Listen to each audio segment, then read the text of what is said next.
Hello everyone, my name is Megha Banani and welcome to all of you. और आज हम करने वाले हैं यूपी बोर्ड का मॉडल पेपर इंग्लिश का।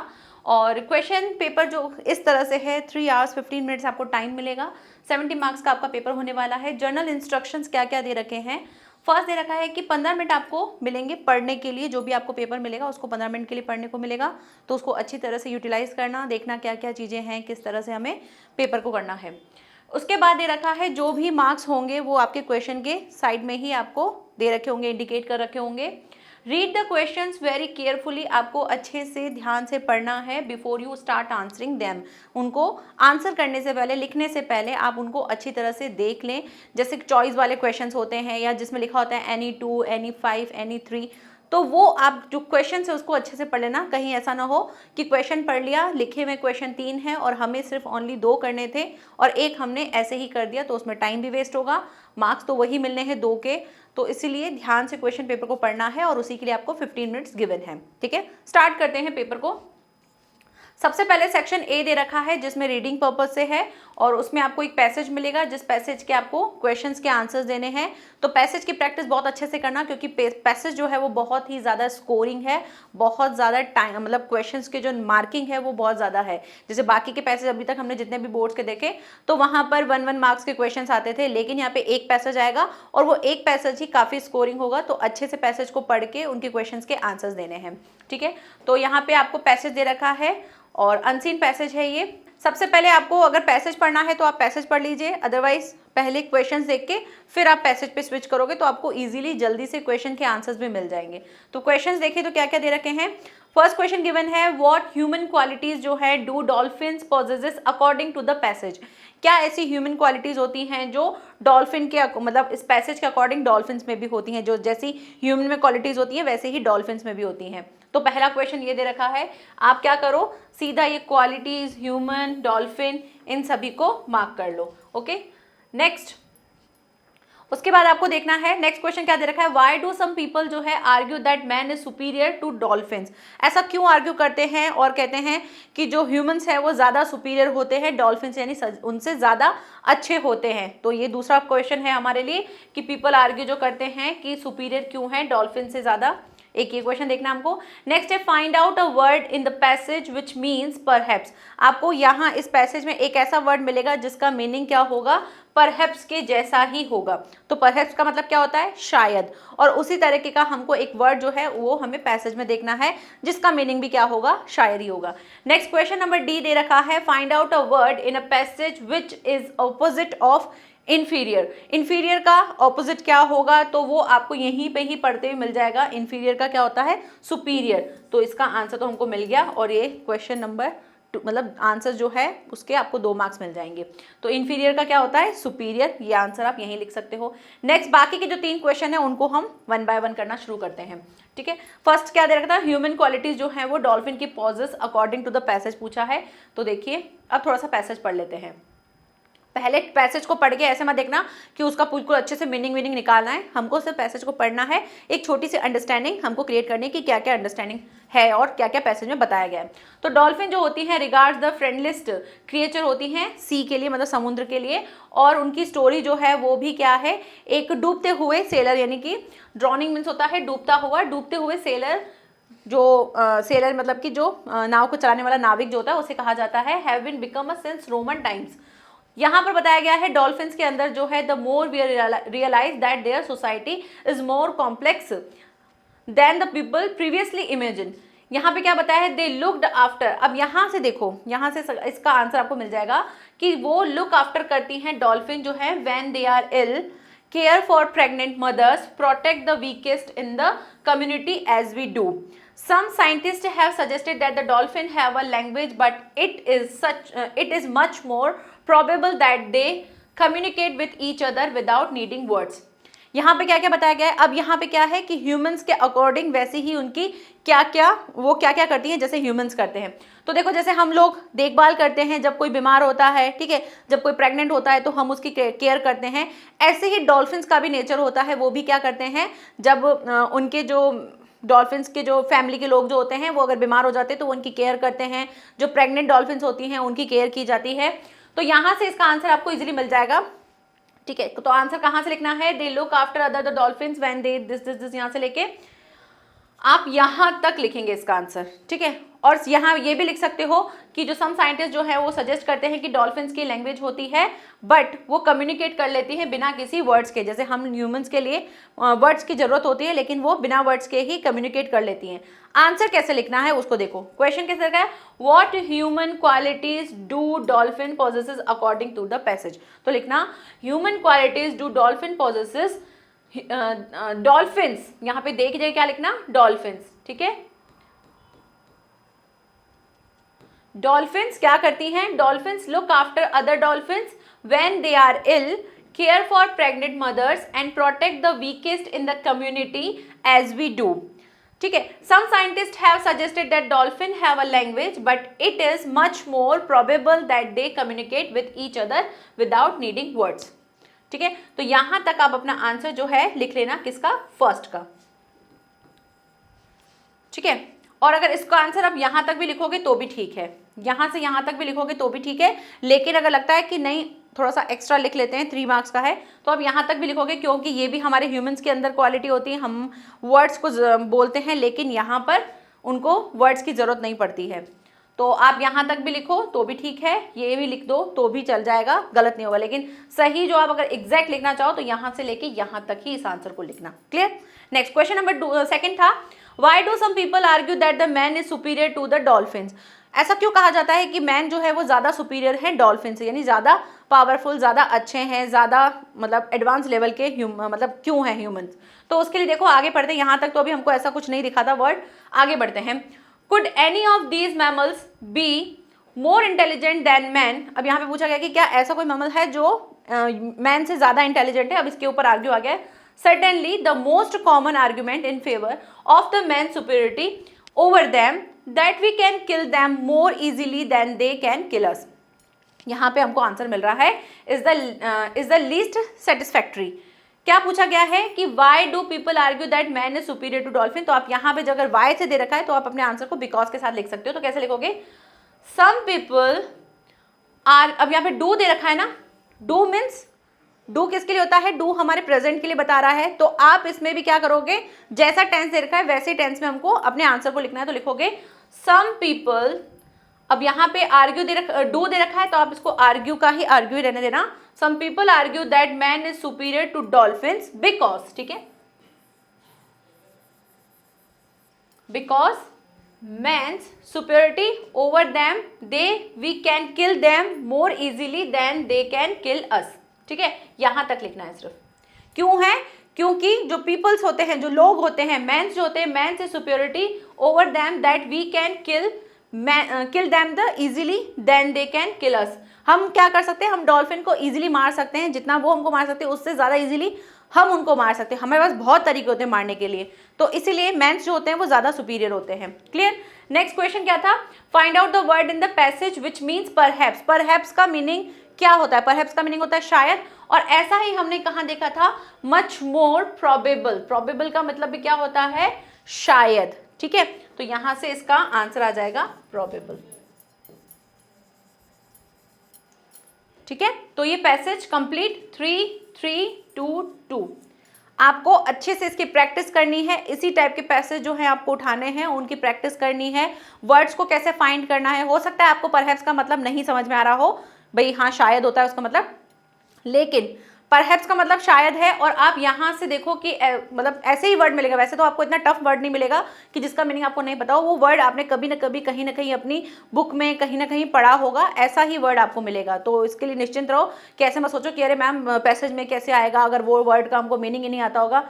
वो वर्ड आपने कहीं ना कहीं पढ़ा होगा और कहीं ना कहीं आप पैसेज में उसको कनेक्ट कर लोगे, ठीक है। तो बस थोड़ी सी प्रैक्टिस करना, जिससे आपको इसकी हैबिट हो सके कि हमें किस तरह से इसको फाइंड करना है, ठीक है। आगे बढ़ते हैं। ये हो गया हमारा पैसेज, और कितने मार्क्स का है, 3, 3, 6, 7, 8, 9, 10। 10 मार्क्स का आपका पैसेज आएगा। तो बहुत अच्छे से आपको इसकी प्रैक्टिस करनी है। 10 मार्क्स मतलब बहुत ज़्यादा होते हैं, जिसमें आपको कुछ भी एक्स्ट्रा नहीं करना है, सिर्फ पैसेज में से पढ़ के अपने आंसर्स को लिखना है। क्लियर। नेक्स्ट आगे बढ़ते हैं। Now section B, section B दे रखा है आपका राइटिंग का, जिसमें लेटर दे रखा है आपको, write a letter to your friend to invite him on your birthday party. आपको एक लेटर गिवन है, उसको करना है, या फिर आपको एक एप्लीकेशन लिखनी है अपने प्रिंसिपल को, किसके लिए, इशू करने के लिए ट्रांसफर सर्टिफिकेट। बहुत सिंपल है। ट्रांसफर सर्टिफिकेट टीसी के लिए हमने बहुत बार लिख रखा है, जब से हमने एप्लीकेशन लिखना सीखा है शायद ये एप्लीकेशन और हमारी लीविंग वाली एप्लीकेशन, यही हम सबसे ज़्यादा लिखते हैं, तो कोई प्रॉब्लम नहीं आएगी। दोनों में से एक करना है, या तो आप लेटर करिए या फिर एप्लीकेशन कीजिए। हम दोनों करेंगे लेकिन बाद में करेंगे, ठीक है। नेक्स्ट आगे बढ़ते हैं। नेक्स्ट क्वेश्चन नंबर 3 क्या दे रखा है, राइट अ रिपोर्ट। आपको रिपोर्ट लिखनी है on the Republic day celebration in your school in 60 to 80 words में लिखना है। 6 मार्क्स का है, तो आप ये ध्यान रखना, ये मत देखना कि 60 to 80 वर्ड्स लिखना है, आपको अच्छे से लिखना है, ठीक है।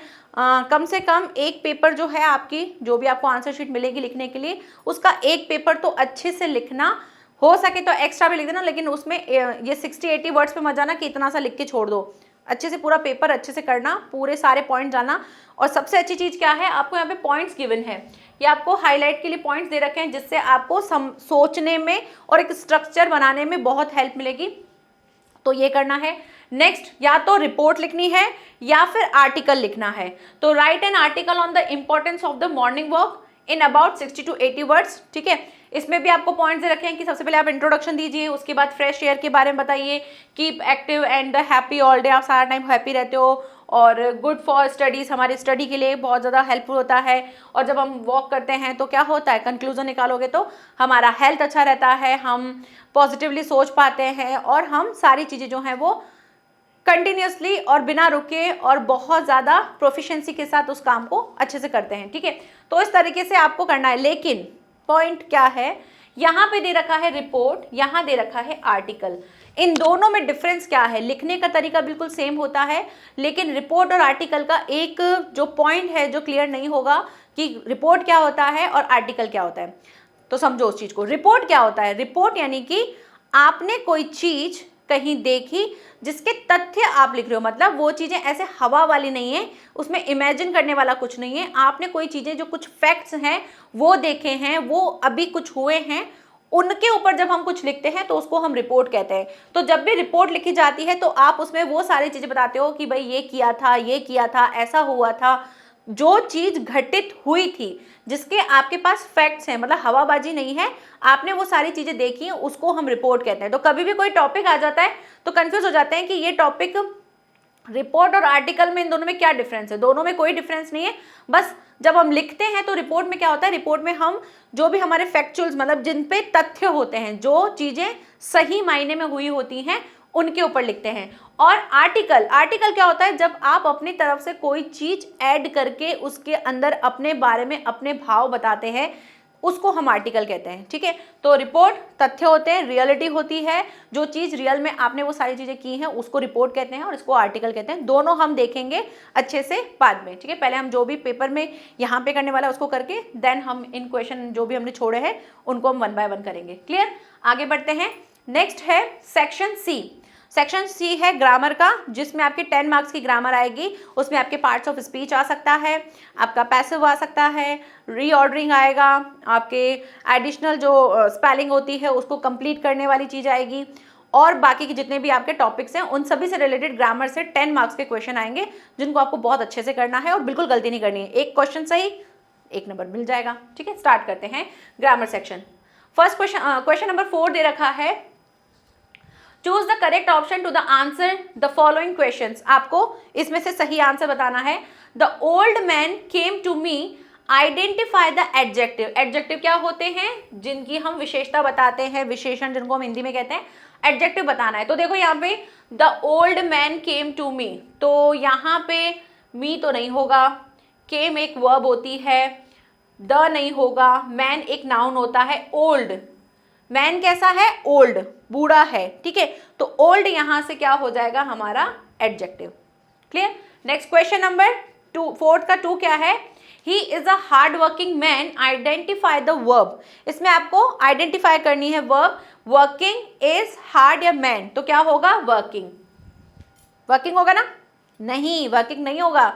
यहां पर आपको ध्यान से देखना है कि अगर किसी वर्ब के साथ आईएनजी लगा हुआ है तो क्या उसके साथ हेल्पिंग वर्ब लगी हुई है या नहीं। अगर हेल्पिंग वर्ब लगी हुई है तब तो वो एज अ वर्ब होगी, अदरवाइज वो वर्ब ना होके कुछ और होगी। वो एडजेक्टिव हो सकती है, वो किसी का ऑब्जेक्ट हो सकता है, वो कोई सब्जेक्ट हो सकता है, वो जेरेंड हो सकता है, ठीक है।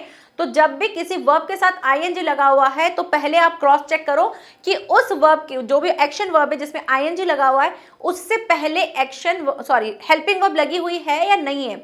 अगर हेल्पिंग वर्ब लगी हुई है तब तो समझो वो वर्ब का काम कर रहा है, जैसे हम इज वर्किंग बोलते हैं तो वो ठीक है, आर वर्किंग बोलते हैं तो भी ठीक है। लेकिन यहाँ पे क्या हो रहा है, यहाँ पे हम बोल रहे हैं हार्ड वर्किंग, तो ये तो एक मेहनती आदमी की बात हो रही है, तो ये वर्ब नहीं है, ये तो उसकी विशेषता है।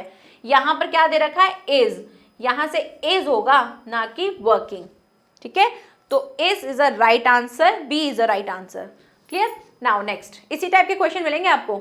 तो देखो यहाँ से आपको ये पार्ट्स ऑफ स्पीच से मिला, ये भी पार्ट्स ऑफ स्पीच का पार्ट है। इसके आने वाला आगे थर्ड नंबर क्वेश्चन भी क्या है, पार्ट्स ऑफ स्पीच का ही, मतलब पार्ट्स ऑफ स्पीच से आपके 3 क्वेश्चन आएंगे, तो अच्छे से उसको करना है। तो थर्ड नंबर पे क्या दे रखा है, the noun form of strong is. Strong जो होता है उसका नाउन फॉर्म क्या होता है। सबसे पहले तो नाउन सोचो कि नाउन क्या होता है। नाउन किसी पर्सन को, किसी प्लेस को, किसी थिंग्स को, किसी स्टेट को हम क्या बोलते हैं, नाउन बोलते हैं, ठीक है। तो यहाँ से स्ट्रेंज, स्ट्रेंज क्या है, स्ट्रेंज किसी की विशेषता बता रहे कि वो कैसा है, स्ट्रेंज है, मेरे लिए अजनबी है, व्यक्ति कैसा है, अजनबी है, तो ये नहीं हुआ। स्ट्रांगली, एल वाई लगा हुआ है, जब भी हम किसी भी शब्द के साथ एल वाई लगा, जैसे हम स्लोली बोलते हैं, स्लोली, तो ये भी क्या है, ये एक हमारी एडवर्ब है, तो ये भी नहीं होगा, ठीक है। स्ट्रेंज भी नहीं होगा। स्ट्रॉन्गर, स्ट्रॉन्गर क्या है, किसी की विशेषता बता रहे हैं, ये भी नहीं होगा। नेक्स्ट है स्ट्रेंथ। स्ट्रेंथ क्या है, किसी की हम मजबूती बता रहे हैं कि स्ट्रेंथ, तो ये क्या है, किसी की स्थिति है, तो ये हो जाएगा आपका नाउन। तो डी आपका नाउन होगा, ना कि strange, strongly and stronger. Clear. Now next question number 4 क्या दे रखा है, he is worried dash the examination. Way worried है किसके लिए, अपने एग्जाम्स के लिए। तो एग्जाम्स के लिए फॉर लगाएं, फॉर तो है ही नहीं, के लिए बोल रहे हैं हम हिंदी में, नहीं जरूरी नहीं है, हिंदी की प्रेपोजिशन से ही हम सारी चीजें लगाएं। यहाँ पे बोल रहे हैं ही इज वरिड, वो वरिड है किसके लिए, अपने एग्जाम्स के लिए, तो यहाँ से आ जाएगा अबाउट, अपने एग्जाम्स के बारे में वो वरिड है, तो यहाँ से अबाउट जो है वो राइट आंसर होगा। नाउ नेक्स्ट 5th नंबर क्या है, यहाँ पे आता है आपके टेंस, जो टेंस वाला टॉपिक है वहां से एक क्वेश्चन आएगा जिसमें क्या दे रखा है, I will not go with you change into past perfect tense. इसको पास्ट परफेक्ट टेंस में चेंज करना है, तो सबसे पहले पास्ट परफेक्ट टेंस को सोचो। पास्ट परफेक्ट वर्ब क्या लगती है, हैड, और वर्ब के साथ क्या लगेगा, थर्ड फॉर्म, बस बाकी सारी चीजें तो पता ही हमको। तो यहाँ पे देखो कि आई will not go with you का पास्ट में कहाँ बना हुआ है, पास्ट परफेक्ट में, तो पास्ट परफेक्ट के लिए तो हमको हैड लगानी है, तो यहीं से एलिमिनेट कर दो, ये होगा नहीं, डू होगा नहीं, हैव होगा नहीं, हैड होगा, I had not gone with you, यही आंसर हो जाएगा, और B is a right answer. Clear. Now next question number 5,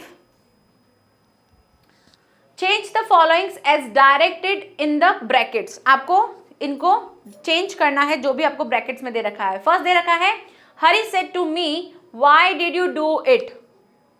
okay, direct से इनडायरेक्ट बनाना है, तो सबसे पहली चीज आपको क्या करनी है, जैसे आप कोई भी डायरेक्ट से इनडायरेक्ट बनाना है तो दिमाग में सोचो कि मुझे डायरेक्ट से इनडायरेक्ट बनाना है, तो पहली चीज मुझे क्या देखनी है, मुझे देखनी है रिपोर्टिंग वर्ब, ठीक है। रिपोर्टिंग वर्ब अगर पास्ट में है तो क्या होगा, ये वाला टेंस चेंज होगा, और अगर रिपोर्टिंग वर्ब पास्ट में नहीं है, प्रेजेंट में है या फ्यूचर में है, तो टेंस चेंज नहीं होगा, बाकी चीजें हम एज इट इज लिख देंगे, ठीक है। तो यहाँ पे रिपोर्टिंग वर्ब पास्ट में है, इसका मतलब टेंस चेंज होगा।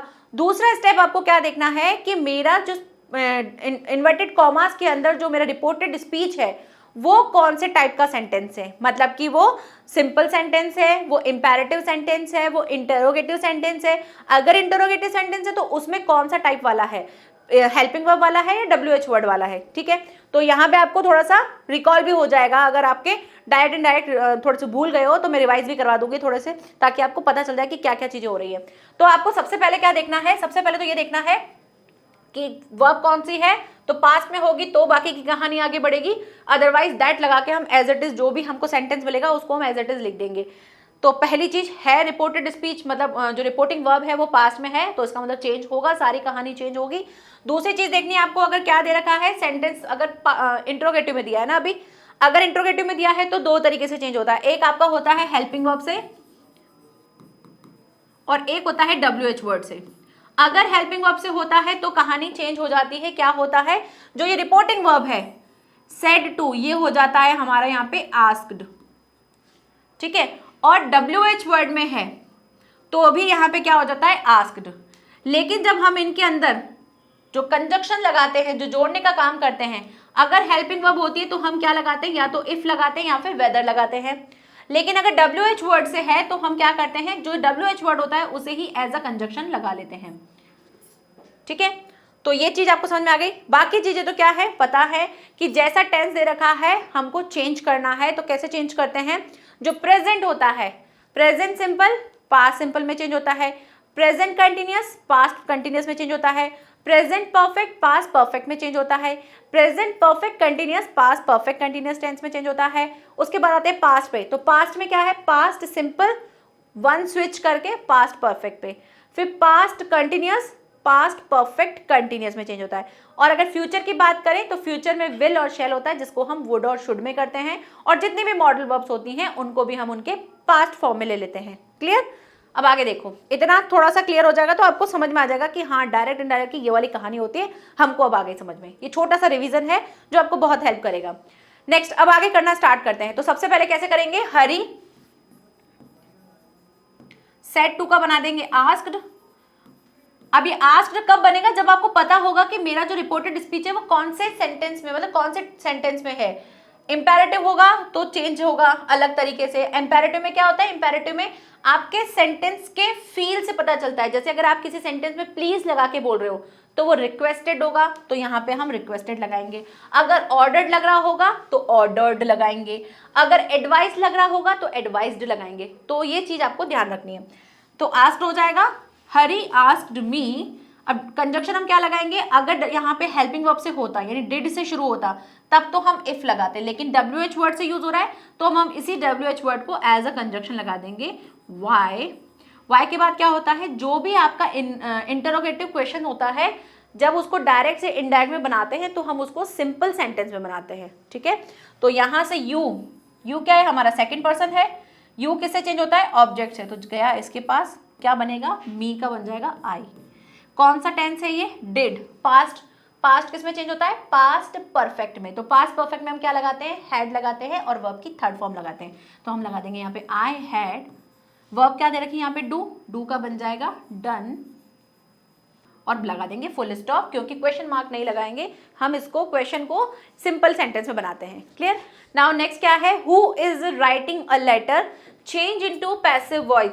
सबसे इंपॉर्टेंट पैसिव वॉइस में सबसे इंपॉर्टेंट हु वाले आते हैं, प्रैक्टिस करके जाना, क्योंकि बाकी के WH वर्ड तो आप इजीली बना लोगे, लेकिन हु और बाय हुम इनसे बनाने में आपको प्रॉब्लम हो सकती है। तो इसको अच्छे से प्रैक्टिस करके जाना, जितना हो सके, जितने सेंटेंस हो सके उनकी प्रैक्टिस करना आ सकता है। और इसी तरीके से ये वाले जो हैं इनकी भी प्रैक्टिस अच्छे से करना, क्योंकि इंटरोगेटिव से जब हम बनाएंगे तो हम बहुत सारी गड़बड़ कर देंगे जो हमको नहीं करनी है, क्योंकि इंटरोगेटिव में हमको जब डायरेक्ट से इनडायरेक्ट बनाते हैं तो हमको सिंपल सेंटेंस में बनाना होता है। क्लियर। तो पैसिव वॉइस करना है, क्या होता है, जब भी हु होता है उसके लिए एक रूल है, हु को हटाओ लगाओ बाय हुम, ठीक है। हु को हटाया लगाया बाय हुम। बाय होम के बाद क्या करना है, बाकी की जितनी भी चीजें हैं हमको एज इट इज रखनी है। तो इज दे रखा है, इज को इज रखेंगे, क्योंकि अगर हम ये वाला ऑब्जेक्ट उठाएंगे हमारा एज अ सब्जेक्ट, तो अ लेटर क्या है, एक लेटर की बात हो रही है, तो इसलिए हम इज ही रखेंगे। By whom is a letter, is a letter being, क्योंकि राइटिंग में क्या लगा हुआ है, ING लगा हुआ है, तो इसलिए हम इसको बीइंग बनाएंगे, बीइंग। और उसके बाद राइट जो है अब सिंपल हो जाएगा, इसका हम बना देंगे थर्ड फॉर्म, क्योंकि जितनी भी पैसिव वॉइस होती हैं एक्टिव से पैसिव बनाते हैं तो हमको वर्ब की थर्ड फॉर्म को यूज करना होता है। तो राइटिंग था, राइटिंग में से ING हटा देंगे तो बीइंग हो जाएगा, बीइंग हो जाएगा। और राइटिंग का अब क्या रहेगा, राइट, और राइट का थर्ड फॉर्म क्या होता है, राइट, रॉट, रिटर्न, लिख देंगे return. Okay, finish. Now next, punctuate the following using capital words whenever wherever necessary, जहां पर भी आपको जरूरत है वहां पे हमको पंक्चुएट करना है। तो यहां पर भी मैं आपको एक हिंट दे दूं, अगर पंक्चुएट करने के लिए आएगा तो वो ज्यादातर आपको किस टाइप से आ सकता है, वो आपके आएंगे इस तरह के, डायरेक्ट जो है डायरेक्ट वाली चीजें आपको पंक्चुएट करने के लिए आएंगी। तो पहली चीज पंक्चुएट करने के लिए आपको सेंटेंस को पहले अच्छे से पढ़ना है। शिखा किसी का नाम दे रखा है, इसलिए हमको इसको क्या करना पड़ेगा, कैपिटल में बनाना पड़ेगा। Shikha said to her friend, शिखा ने अपनी फ्रेंड से कहा, क्या कहा, कहा, सेड टू, ऐसा ही दिखते हैं हम सेड टू वाले में, ठीक है। तो यहाँ पे हमको एक कॉमा लगाना है, फिर यहाँ से इन्वर्टेड कॉमा लगाना है। फिर नेक्स्ट क्या दे रखा है, why had not come to school yesterday, why दे दिया है, तो इस वाई के लिए क्या है, WH वर्ड है, तो हमको यहाँ पे क्वेश्चन मार्क लगाना है। और W को कैसे बनाना पड़ेगा, हमको कैपिटल बनाना पड़ेगा, ठीक है। तो इसको लिखेंगे कैसे, सबसे पहले देखो यहाँ से लिखते हैं शिखा, तो शिखा किसी का नाम है, इसलिए हमको इसको कैपिटल में लिखना पड़ेगा। Shikha said to her friend, okay, now comma, फिर इन्वर्टेड कॉमा स्टार्ट करना है। W जो है वो कैपिटल बनाएंगे। Why had you not come to yesterday, और उसके बाद आप इसमें पहले फुल स्टॉप लगाओगे, फिर इन्वर्टेड कॉमा से क्लोज करोगे। ये बहुत छोटी चीज दिख रही है आपको, लेकिन इसी से गलती होगी और यहीं आपके मार्क्स कट जाएंगे। कौन सी चीज, ये वाली। सेंटेंस को कंप्लीट करना है, फुल स्टॉप लगाना है, सॉरी फुल स्टॉप नहीं आएगा, क्वेश्चन मार्क आएगा, क्योंकि हमने यहाँ पे वाई लिखा है, ठीक है। क्वेश्चन मार्क आएगा और क्वेश्चन मार्क लगा के फिर इन्वर्टेड कॉमा से इसको क्लोज करना। कई बार हम गलती क्या कर देते हैं, इन्वर्टेड कॉमा लगा के फिर क्वेश्चन मार्क या जो भी फुल स्टॉप लगाना है उसको लगाते हैं, ये गलती मत करना। क्वेश्चन मार्क लगेगा, उसके बाद आपका इन्वर्टेड कॉमा से उसको क्लोज करोगे, ठीक है। तो जब भी लिखो उसके बाद फिर से एक बार देख लो, जैसे मेरे को लिखते लिखते अभी याद आ गया, ऐसे ही गलती हो सकती है। तो आपको देखना है कि मेरा सेंटेंस कैसा था, क्योंकि लिखते वक्त तो हमको याद रहता है कि हमको क्वेश्चन मार्क लगाना है, लेकिन जब लिख लेते हैं उसके बाद भूल जाते हैं कि क्या करना है, ठीक है। तो इस तरह से क्वेश्चन मार्क लगा लेना, ये हो जाएगा। अगर सही से बना दिया, सही से लिख दिया, 1 मार्क्स मिल जाएगा।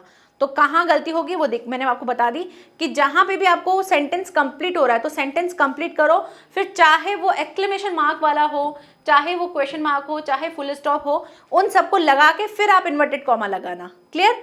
4th number, frame a correct sentence by reordering the words. आपको क्या करना है, रीऑर्डरिंग करना है। हो सकता है रीऑर्डरिंग की हमने प्रैक्टिस इस तरह से भी कर रखी है, लेकिन इस तरह से भी आपको मिल सकता है। तो पहली चीज क्या करनी है, आपको नंबरिंग करनी है। नंबरिंग करके फिर अपने आंसर को लिखना, नहीं तो गड़बड़ हो जाएगी, कुछ छूट जाएगा और बाद में समझ में नहीं आएगा कि हमने क्या किया था, ठीक है। तो आपको ये गलती नहीं करनी है। तो सबसे पहले देखो क्या दे रखा है, was great palace this king a beautiful by built. तो यहां से समझना स्टार्ट करते हैं। ये तो वॉज क्या है, एक हमारी वर्ब है, ठीक है। उसके बाद दे रखा है बाय बिल्ट, किसी के द्वारा बनाया गया है, तो किसके द्वारा बनाया गया होगा, एक किंग के द्वारा। तो किंग कैसा है, ग्रेट होगा। यहां पर बात हो रही है एक ब्यूटीफुल पैलेस की बात हो रही है, तो आप कैसे लिखोगे, अ ब्यूटीफुल पैलेस लिख सकते हो, ठीक है, या फिर लिखोगे दिस ब्यूटीफुल पैलेस। तो यहां से बनाना शुरू करते हैं, पहले खुद से बना के देखो कि क्या क्या बनता है। दिस ब्यूटीफुल पैलेस वॉस के बाद हम क्या लगाएंगे, बिल्ट, क्योंकि वॉस के बाद हमें वर्ब लगानी है, action verb. Was built by a great king. अब पढ़ के देखो, this beautiful palace was built by a great king. ये ब्यूटीफुल पैलेस जो है वो बनाया गया था, किसके द्वारा बनाया गया था, एक महान राजा के द्वारा, ठीक है। सेंस समझ में आ रहा है। अब इसको लिखना शुरू कर दो, तो नंबरिंग करके फिर लिखो। कैसे लिखोगे, सबसे पहले क्या दे रखा है, दिस, तो दिस का टी जो है वो उसको कैपिटल लिखना, दिस। नाउ सेकंड नंबर पे क्या है, ब्यूटीफुल, तो लिख दिया ब्यूटीफुल, दिस ब्यूटीफुल पैलेस। देखो नंबरिंग लगा हुआ है तो हम इजीली लिख पा रहे हैं, हमको पता है 1 2 3, फिर जाना है 4 पे। Was built by a great king, last में फुल स्टॉप, ठीक है। तो इस तरह से नंबरिंग करके करोगे तो भूलोगे नहीं, कोई चीज़ छूटेगी नहीं, वरना ये ए जो है ये छूट सकता था अगर हम वैसे ही लिखना शुरू कर देते। तो नंबरिंग करके फिर लिखना अच्छे से हो जाएगा, समझ में भी आ जाएगा। नाउ नेक्स्ट क्या है, complete the spelling of the following words. आपको एक स्पेलिंग दी जाएगी, उसको कंप्लीट करना होगा, बहुत सिंपली स्पेलिंग मिल जाएगी, तो टेंशन नहीं करो कि हमको नहीं समझ में आ रहा है, नहीं आएगा उस टाइम कैसे करेंगे। आपको जो भी आ रहा होगा वो पढ़ा हुआ होगा, कहीं ना कहीं देखा होगा, कुछ नया नहीं होगा। क्या दे रखा है, OBE, ओबीडियंस लग रहा है, ठीक है, OBEDIENCE, ओबीडियंस। सिंपल किया और नंबर मिल गए। नाउ नेक्स्ट क्या है, नेक्स्ट आपको दे रखा है ट्रांसलेट करना है, जिसमें दे रखा है प्रकृति एक जीवित शक्ति है, ये अपने शांत और सुंदर रूप में हमारे चारों ओर विद्यमान है। जब हम प्रकृति के नियम तोड़ते हैं तो ये उग्र हो जाती है। प्रकृति का संरक्षण और सम्मान करना हमारा नैतिक दायित्व है और हमें प्रतिदिन कुछ समय प्रकृति के संपर्क में अवश्य बिताना चाहिए। इसको भी हम अभी हम करेंगे, ट्रांसलेट करेंगे अच्छे से, और प्रैक्टिस बहुत ज़रूरी है और उसके लिए आपको टेंस अच्छे से आने चाहिए। तो अभी तक अगर आपने टेंस नहीं समझे हैं तो टेंस की जो वीडियो है उससे समझो, पढ़ो, उसको अच्छे से देखो किस तरह से टेंस को यूज़ किया जाता है, क्योंकि अगर टेंस आएंगे तो आप डायरेक्ट इनडायरेक्ट कर पाओगे। अगर टेंस आते हैं तो आप पैसिव वॉइस भी जो है, एक्टिव पैसिव जो है, उनको अच्छे से कर पाओगे।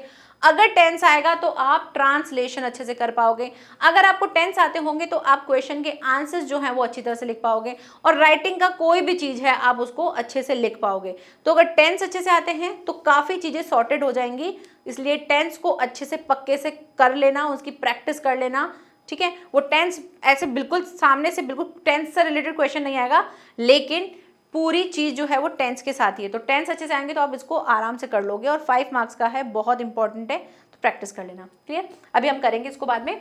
नाउ नेक्स्ट देखिए, नेक्स्ट है आपका सेक्शन डी, जिसमें आपका लिटरेचर पार्ट आ रहा है। यहाँ पर आपको सीन पैसेज मिलेंगे, 2 मिलेंगे, एक आपका पोम से होगा और दूसरा आपके जो बाकी की जो पोर्स हैं उनसे होगा। तो डी सेक्शन डी जो है लिटरेचर है, पढ़ना शुरू करते हैं। Read the following passage and answer the question given below it. With a satisfied expressions, he regarded the field of ripe corn with its flower draped in a curtain of rain. But suddenly a strong wind जो है began to blow, and along with the rain, very large hailstones began to fall. ये हमारा lunch वाला chapter है, वहाँ से है, ठीक है। क्वेश्चन 2 दे रखे हैं और 2-2 मार्क्स के हैं। What did begin to fall along with the rain? क्या होता है, मतलब रेन के साथ क्या शुरू हो जाते हैं। तो यहाँ पे आपको एग्जैक्टली ऐसा का ऐसा आंसर मिल जाएगा। अ स्ट्रॉन्ग विंड, ठीक है, a strong wind begin to blow and along with a rain very large hailstones begin to fall, ठीक है। ये हो गया आपका फर्स्ट का आंसर। नाउ नेक्स्ट क्वेश्चन क्या है, नेक्स्ट क्वेश्चन दे रखा है, why did the boys go out? The boys exposing themselves to the rain ran out to collect the frozen peels. तो आप यहाँ से इसका आंसर थोड़ा सा बना के लिखना पड़ेगा, क्योंकि यहाँ पे इसको एग्जैक्ट आंसर नहीं दे रखा है। तो सीन वाले जो पैसेज होते हैं उनको आप अच्छे से खुद से ओन लैंग्वेज में बना के लिख सकते हो, क्योंकि वो आपका पढ़ा हुआ होता है। अनसीन पैसेज में कुछ भी अलग से एक्स्ट्रा डाल के नहीं लिखना है।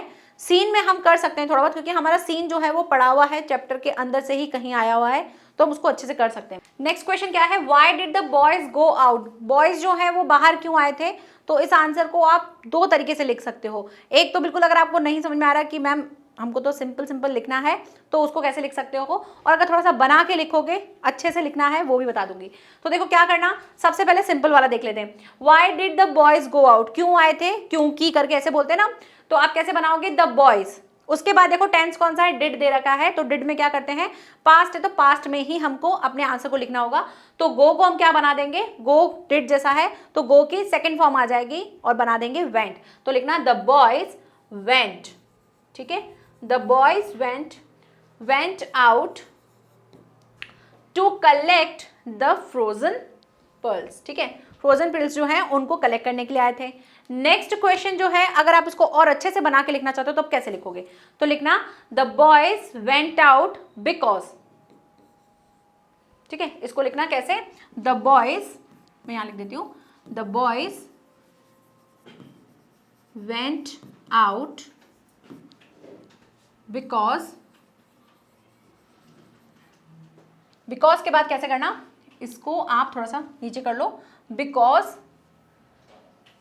बिकॉज के बाद लिखना लार्ज हेलस्टोन्स, ठीक है, इसको बना के लिखोगे तो कैसे लिखना, because large hailstones resemble new silver coins and boys went out to collect frozen frills, ठीक है, इस तरह से बना के लिखोगे तो क्या हो जाएगा, थोड़ा सा आंसर जो है आपको जस्टिफाई करने में भी आएगा कि भाई जो फ्रोजन, जो लार्ज हेलस्टोन्स थे वो हमको कैसे दिख रहे थे, सिल्वर जैसे दिख रहे थे, और उनको हमने क्या किया, उनको कलेक्ट करने के लिए वो बॉयज जो है वो बाहर आए थे। तो कैसे बनाओगे, इसको लिखना बिकॉज लार्ज हेलस्टोन्स, ठीक है, यहां लिख देना लार्ज हेलस्टोन्स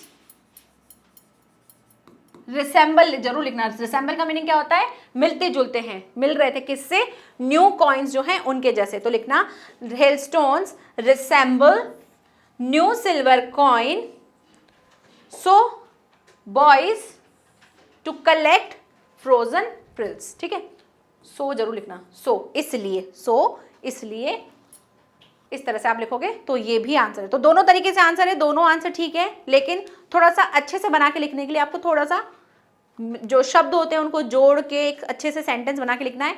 तो इसके लिए आपको क्या करना पड़ेगा, इसके लिए आपको टेंस जो है उनको अच्छे से समझना पड़ेगा, तभी आप क्वेश्चन के आंसर को अच्छे से लिख पाओगे।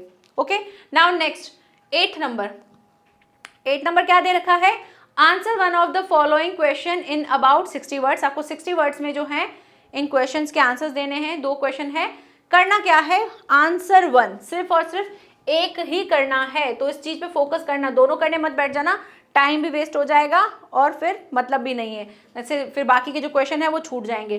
तो आपको एक ही करना है, उसको ध्यान रखना है। नेक्स्ट दे रखा है answer any 2 of the following, any 2, कोई भी 2 करने हैं जिसमें अबाउट 25 वर्ड्स में लिखना है आपको आंसर। यहाँ पर क्या दे रखा है 60 वर्ड्स, यानी ये थोड़ा अच्छे से आपको तरीके से बना के लिखना है, 4 मार्क्स का है। ये आपको 25 वर्ड्स में लिखना है और इसकी नंबरिंग भी दे रखी है 2-2, मतलब 2-2 करने हैं, 2-2 मार्क्स का है, तो उसको थोड़ा छोटा बना के लिखना है। क्या दे रखा है, डिस्क्राइब करना है एनी 2 टूरिस्ट प्लेसेस जो है क्रूक के, उनको लिखना है, या फिर बताना है कि बेकर जो है वो रिकॉर्डेड जो था वो मंथली रिकॉर्डेड कहाँ किस तरीके से करता था। एंड नेक्स्ट है व्हाई डिड वली जो थी वांट टू राइड, बस को क्यों राइड करना चाहती थी वो आपको बताएं। तो कोई भी 2 जो आपको सही लगते हैं, इजी लगते हैं, उनको आपको आंसर करना है। नेक्स्ट इसको भी अभी हम देखेंगे। नाउ नेक्स्ट क्वेश्चन नंबर 10 क्या दे रखा है, match the words of list A with their meanings in list B. आपको मैच करना है वर्ड्स को ए से बी में। करना शुरू करते हैं। वेंडर, वेंडर क्या होता है, जो गली में वो ठेले लगा के जो आवाज देते हैं, जो भी घूमते घूमते बेचते हैं, उनको हम वेंडर्स कहते हैं। और उन्हीं को हम, उसी के जैसा सेम मीनिंग क्या होता है, हॉकर, जो हॉकर मतलब आवाज लगा लगा के कोई चीज बेचता है, ठीक है। नेक्स्ट क्या है, प्रिजर्व, प्रिजर्व मतलब किसी चीज को संभाल के रखने को बोलते हैं, और ऐसे ही केप्ट सेफ, ये भी इसका मीनिंग सेम है, तो ये हो जाएगा इसका। नेक्स्ट मॉन्क, मॉन्क क्या होते हैं, साधु लोग होते हैं, सेज को भी हम क्या कहते हैं, साधु लोग ही कहते हैं। तो आप इस तरीके से लिख सकते हो। मैच करना है तो मैच इस तरीके से आप कर सकते हो। नाउ नेक्स्ट क्वेश्चन नंबर 11 क्या दे रखा है, ये आपको दे रखा है आपका एक एक्सट्रैक्ट है पोम का, और उस पोम में आपको एक कोई भी छोटा सा एक स्टैंजा दिया जाएगा, उस स्टैंजा से रिलेटेड आपको 2 क्वेश्चन पूछे जाएंगे। तो सीन 2 होते हैं, एक आपका पैसेज में आएगा और एक आपका पोम से रिलेटेड आएगा। The way a crow shook down on me the dust of snow from a hemlock tree. Question 1 दे रखा है where was the poet standing, poet कहाँ थे, पोइट जो थे वो हेमलॉक ट्री के नीचे थे। तो आप लिखेंगे कैसे, द पोइट वॉज स्टैंडिंग, ठीक है, मैं इस आंसर को यहाँ लिख देती हूँ, the poet standing under the hemlock tree.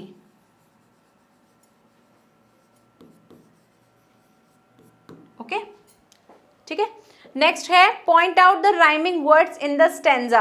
आपको राइमिंग वर्ड्स बताने, राइमिंग वर्ड्स पता है ना क्या होता है, जैसे हम बोलते छोटे थे हम कैसे पढ़ते थे, हमको वॉवल्स पढ़ाना शुरू किया था, वॉवल्स के हमको ABCD पढ़ाई, फिर उसके बाद हमको क्या बताते हैं, राइमिंग वर्ड्स। राइमिंग वर्ड जैसे कैट, बैट, रैन, हैन, फैन, मैन, तो ये क्या होते हैं, सेम जैसा एक जैसा राइमिंग वर्ड्स आता है उसको हम राइमिंग वर्ड्स बोलते हैं। ऐसे ही आपसे स्टैंजा में पूछा गया कि राइमिंग वर्ड्स कौन कौन से, तो यहाँ देखो, the way a crow shook down on me the dust of snow, crow, snow, crow, snow, rhyming words हो गया। me tree, me tree, तो ये भी राइमिंग वर्ड्स हो गए। तो आप कैसे लिखोगे, point out the rhyming words in the stanza, आप लिखेंगे क्रो और क्या दे रखा है, snow, crow snow, first number पे ये लिख देना, और सेकंड में क्या लिख देंगे, मी ट्री। ओके, इस तरह से आप लिख दोगे, मिल गया आंसर्स। नाउ नेक्स्ट क्या है, क्वेश्चन नंबर 12 दे रखा है, right a centre idea of one of the following poems. आपको कोई भी एक पोम का सेंट्रल आइडिया लिखना है, या फिर आपको कोई भी 4 लाइन्स लिखनी है किसी भी पोम की जो टेक्स्ट बुक की होगी आपकी, लेकिन इस पेपर में नहीं आई हुई होगी। यानी कि जो अगर हेमलॉक ट्री वाला जो आप ये स्टैंजा है, इसको सोचो कि ये 4 लाइनें हैं, यही कि यही लिख दें, तो नंबर नहीं मिलेंगे, क्योंकि क्लियरली दे रखा है कि इस क्वेश्चन पेपर में जो लाइन्स आई हैं वो आपको कॉपी नहीं करनी है, आपको खुद से 4 लाइनें जो है वो याद करनी। तो आप कुछ भी सोच लेना, 4 लाइनें कोई भी जो आपको समझ में आती है वो आप याद कर लेना। तो 4 लाइनें याद करना चाहो तो 4 लाइनें याद कर लो, या फिर आपको कोई भी एक सेंट्रल आइडिया मिलेगा, तो इस तरीके से क्वेश्चन मिलेगा, तो खुद से क्लियर होकर सोच के पहले से रखो कि मुझे सेंट्रल आइडिया करना है या मुझे क्या करनी है, कोई भी 4 लाइनें करनी है। तो ये आपको बहुत अच्छी चीज़ है कि मॉडल पेपर से आपको ये चीज़ें समझ में आ जाती है, ताकि आप एलिमिनेट कर पाते हो कि नहीं मेरे को तो 4 लाइनें याद करनी, तो मैं कोई भी एक पोम अच्छे से याद कर लेता हूँ। अब अगर एक पोम याद कर लोगे तो उसकी 4 लाइनें पेपर में आके कितनी आएंगी, 4 लाइनें आएंगी। अगर मान लो आपने जो पोम याद की और वही पोम आ गई, तो उसके 4 लाइनें आएंगी, आपको 4 लाइनों से एक्स्ट्रा लाइन याद होगी ना, मतलब आपको कोई भी एक पोम तो अच्छे से याद होगी, तो कोई भी 4 लाइनें आप लिख देना, या फिर सेंट्रल आइडिया लिखना चाहो तो सेंट्रल आइडिया भी लिख सकते हो। ठीक है, तो ये वाला आप खुद से करेंगे। सेंट्रल आइडिया मैंने दोनों के जो हैं करवाए हैं, अभी हम देखेंगे। नाउ नेक्स्ट क्वेश्चन नंबर 13 क्या दे रखा है, क्वेश्चन नंबर 13 जो है वो गिवन है, answer 2 of the following question in about 25 words each. आपको 2 क्वेश्चन करने हैं, सिर्फ और सिर्फ 2। पहला दे रखा है, व्हाई इज मिसेस पम्फ्रे जो है वरिड अबाउट ट्रिकी, ट्रिकी के लिए क्यों वरिड थी। What were the reasons for Matilda's unhappiness, Matilda जो थी वो क्यों खुश नहीं रहती थी। नेक्स्ट था, What was so strange about the furniture of Mrs. Hall? Mrs. Hall के जो फर्नीचर था उसमें क्या स्ट्रेंज था।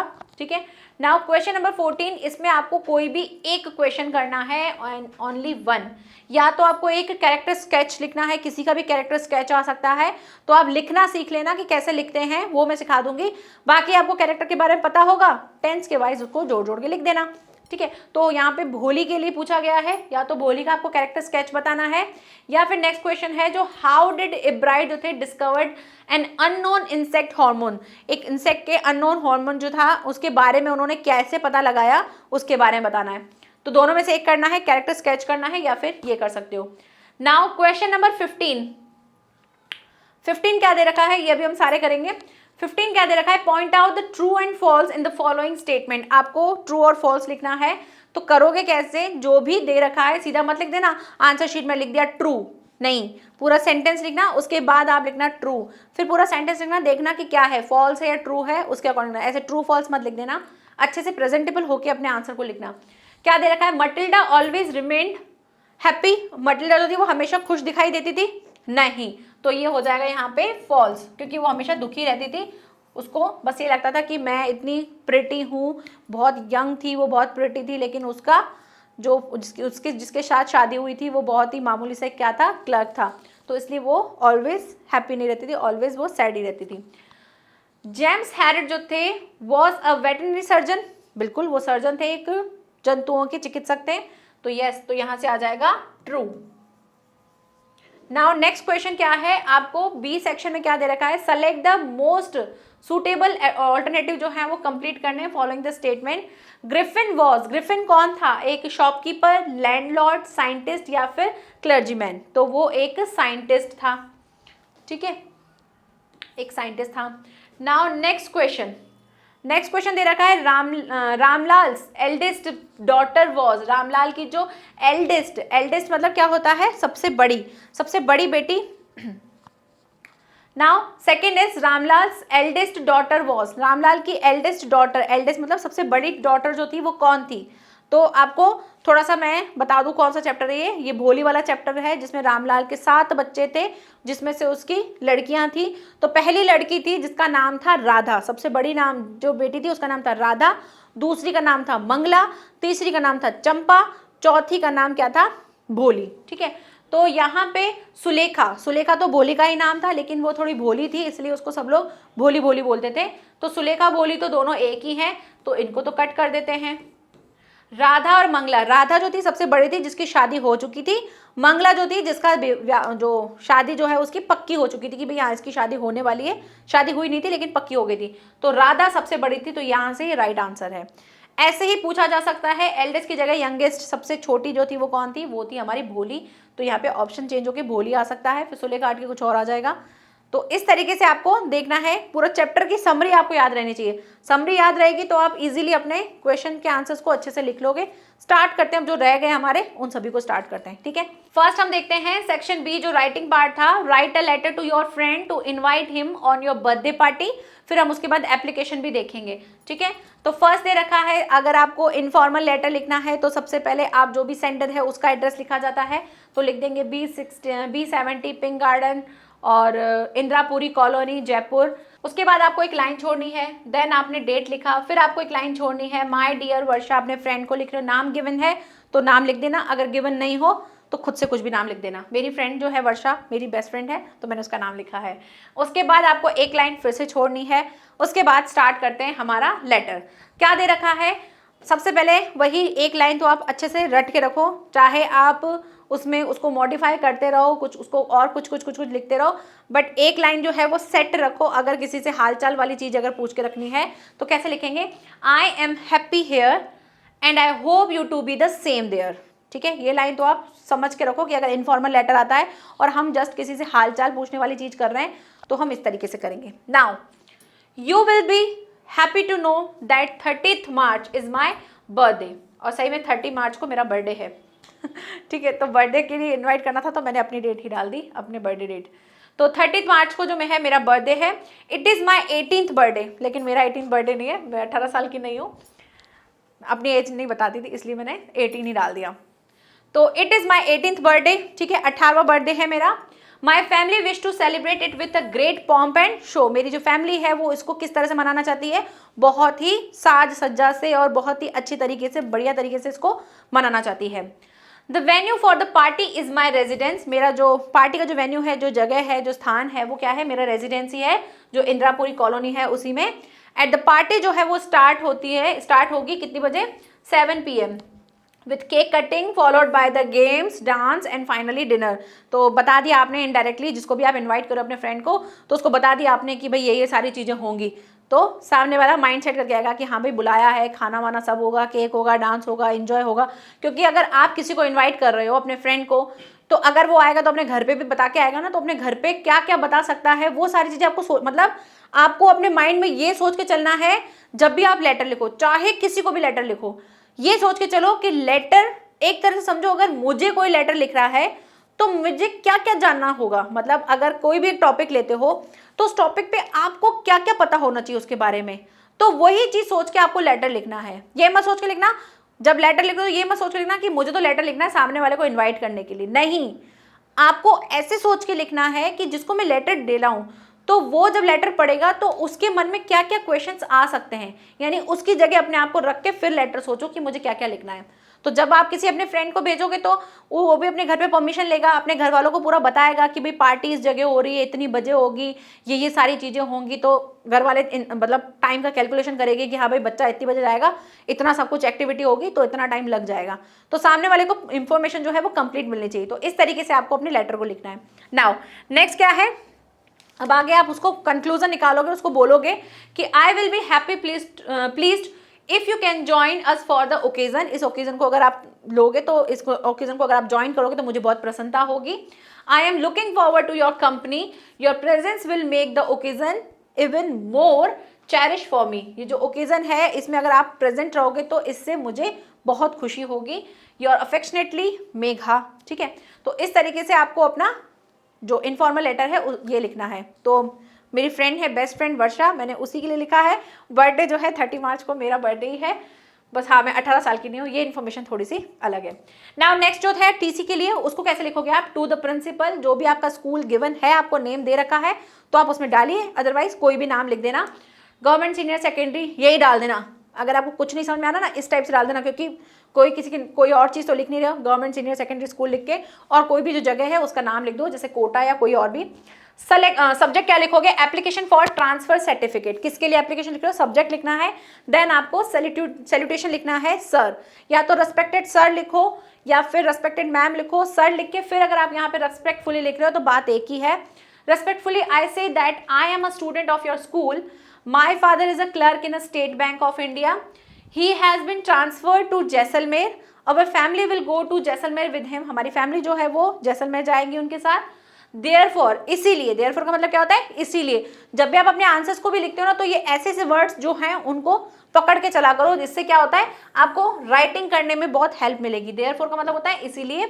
इसीलिए I request you to kindly issue me my school transfer certificate so that I would be able to join a new school there. अगर आप मुझे मुझे ट्रांसफर सर्टिफिकेट दे देंगे तो मैं वहाँ जाके दूसरी स्कूल में अपना एडमिशन करवा सकता हूँ, मैं दूसरी स्कूल को ज्वाइन कर सकता हूँ। ठीक है, इसके बाद आगे क्या देखेंगे, आई have cleared my all pendings. अब आप सामने वाले को इन्फॉर्मेशन भी दे रहे हो, ये सोच के क्या अब ये यहाँ पे ये वाली लाइन ना लिखे तो भी चलता, लेकिन हम यहाँ क्यों लिख रहे हैं, क्योंकि प्रिंसिपल के मन में हो सकता है कोई बात हो तो हम उसको पहले ही क्लियर कर दें कि भाई मेरी जितनी भी ड्यूज़ हैं, मेरी जो फीस है, मैंने सारे जो हैं पे कर दिए, ताकि प्रिंसिपल क्लियर हो कि अच्छा इसका सारा चीज़ क्लियर है।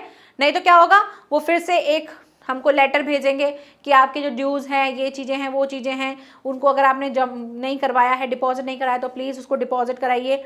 तो ये सारी चीज़ें होती है, तो इसलिए हमने पहले ही वो चीज़ ऐड कर दी ताकि ये स्टेप एक पहले और स्टेप से आगे बढ़ जाता है। तो क्या दे रखा है, I have cleared my all pending dues and the return all the libraries books, और जितने भी लाइब्रेरी की बुक्स हैं वो भी मैंने सारी रिटर्न कर दी हैं। थैंकिंग यू, अब यहाँ पे भी क्या करना है, एक लाइन छोड़ के फिर थैंकिंग यू, फिर एक लाइन छोड़ के योर्स ऑबिडेंटली राजकुमार, क्लास का नाम लिख देना, सेक्शन है सेक्शन लिख देना, कोई भी नाम लिख सकते हो। ठीक है, नाउ नेक्स्ट क्वेश्चन देखते हैं। नेक्स्ट क्वेश्चन क्या दे रखा है, राइट अ रिपोर्ट, आपको रिपोर्ट लिखनी है Republic day celebration in your school, 60 to 80 words में रिपोर्ट है। ठीक है, नेक्स्ट है आर्टिकल, जिसमें आपको इंपॉर्टेंस ऑफ मॉर्निंग वॉक के बारे में लिखना है, जिसमें introduction, fresh air, keep active and the happy all day, ये सारी चीजें ऐड करके आपको लिखनी है। वन बाय वन सबको देखते जाते हैं। सबसे पहले important report on the Republic day, तो बाय आकाश, जिसके द्वारा भी रिपोर्ट लिखी जाती है उसको हमको लिखना होता है। तो यहाँ पे आप कोई भी नाम लिख के इस तरीके से लिखेंगे। Now like every year this year also all the students and faculty members of our school, school का नाम XYZ है, आप कुछ और नाम लिख सकते हो, had organised a grand programme on the occasion of this Republic Day. Everyone was feeling very happy that day because it was a matter of great pride for all of us because of 26th January 1950 Constitution of India came into force and our country। ठीक है, next India became a republic, the programme started, अब उसमें point आया था programme started, the programme started with prayer at 8 AM, after that parade जो था parade हुआ, then flag hoistings took place on the school grounds, school ground में क्या क्या चीजें हुई वो भी आपको पॉइंट दिया था, वो हमने लिख दिया। The principals of our school hoisted the national flag and gave motivational speech on the topic of youth power, तो हमने एक पॉइंट देखा था ना उसमें, तो उसमें दे रखा था कि स्पीच, तो आप स्पीच वाला पॉइंट भी डाल सकते हो। जैसे आपने यूथ पावर पे दे सकते हो, आप जेंडर इक्वलिटी के ऊपर दे सकते हो, तो कोई भी टॉपिक आप यहाँ पे डाल सकते हो, तो उसको इन्वर्टेड कॉमास के अंदर लिख देना। Now next, this was followed by the some speeches of the patriotism and the singing of the national anthem, फिर many students did the different types of programmes, क्या क्या प्रोग्राम किए वो बताने। On that day the campus जो है our schools was decorated by the students with the charts, models, slogans, poems, pictures that depict that development of the India from independence. All the students were dressed in the traditional costumes representing different part of India, and in the end of the program was concluded by the distributing sweet boxes all the students। ठीक है, तो ये हमने sweets वाला distribution है वो भी देखा था। तो जो जो आपको पॉइंट्स मिलेंगे उनको जोड़ जोड़ के आप खुद से बना के इजीली लिख सकते हो। नाउ हम देखते हैं आर्टिकल। आर्टिकल क्या है, importance of morning walk bye Raghav, Raveena, जो भी आपको नाम लगता है। मॉर्निंग वॉक जो होता है वेरी इंपॉर्टेंट आवर डेली। अब देखो ये क्या है, उससे पहले जो हमने रिपोर्ट देखी थी वो क्या था, फैक्ट्स थे, जो जो चीज़ें उन्होंने की थी वो सारी चीज़ें उन्होंने ऐड की थी। और आर्टिकल में क्या है, हम बताते हैं कि ऐसा करना चाहिए, ये होता है, इससे ये चीज़ होती है, इससे ये चीज़ होती है, उसमें कोई फैक्ट नहीं बता रहे, हम जस्ट एक इन्फॉर्मेशन दे रहे हैं, तो इस चीज़ का ध्यान रखना है। तो मॉर्निंग वॉक बहुत इंपॉर्टेंट होता है, ये हमारे लिए क्या करता है, ये हमको क्या करना चाहिए, get up early in the morning, उठना चाहिए, वेयर आर रनिंग शूज़ पहन के, शॉर्ट्स, और गो टू अ क्लोज, मतलब बाहर कहीं जाना चाहिए, और there were a very able to breathe in a fresh morning, हमको सुबह उठ के फ्रेश मॉर्निंग फ्रेश एयर को लेना चाहिए, इससे हम रिफ्रेशिंग लगते हैं, कूल होते हैं, और उसके बाद इन्वोगेटिंग हो जाते हैं, ही फील आवर पल्स जो है going up, and blood circulation जो है वो बहुत अच्छा हो जाता है, इसमें मतलब मन से बहुत सारी चीज़ देख सकते हो। दिस वॉक्स एनर्जाइज, हमको एनर्जाइज रखती है our body for the day to follow, और फील जो है हंग्री एट ब्रेकफास्ट टाइम, फिर हमको क्या आ जाती है, भूख लगने लग जाती है इससे।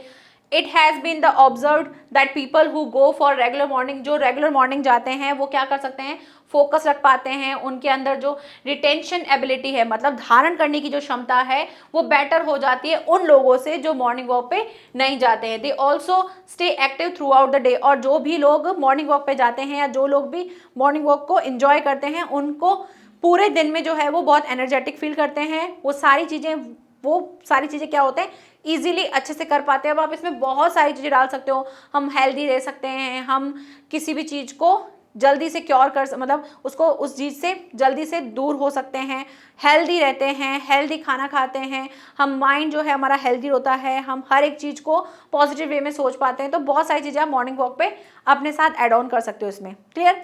नाउ नेक्स्ट क्या है, नेक्स्ट आपको ट्रांसलेट करना है, तो ट्रांसलेशन जो है आपकी 5 मार्क्स की होगी, जिसको आपको करना है। तो देखो किस तरीके से करना है वो देखते हैं।